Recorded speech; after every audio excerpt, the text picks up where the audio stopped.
Alright, this is arc length in under 3 minutes.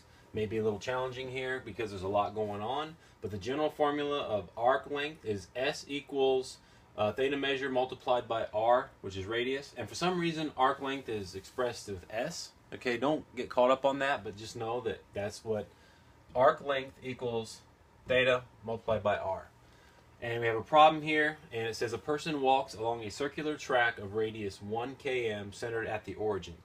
If the person walks from point 10 to point 1/2 radical 3 over 2, how far does the person walk along the track? Now, what's going on here with arc length is we're using the unit circle, and if someone walks from a starting point of point 10 right here with radius 1, okay, to this point here, which is point 1/2 radical 3 over 2, which I drew over here, each one of these points over here, actually all of them, corresponds to a radian measure, a degree measure, as well as a coordinate on the unit circle. This particular one is point 1/2 radical 3 over 2, and that means the x value is 1/2, the y value is radical 3 over 2.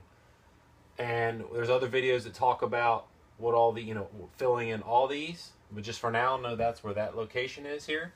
So I drew it over here, and what it wants to know is if a person was to start here along the unit circle with a radius of 1 and walk here, what would this arc length measure be? What is that? This measure here. So this is the angle measure created by that length. This is a distance of 1 because that's our x value 1. So let's use the formula.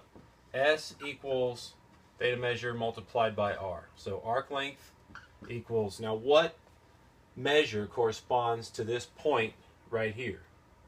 If we was to say what measure is that, we can look at that and see, well, this is 30 degrees, 60 degrees, 30 degrees, 45 degrees, 60 degrees, 90 degrees. So this measure here, or here, is 60.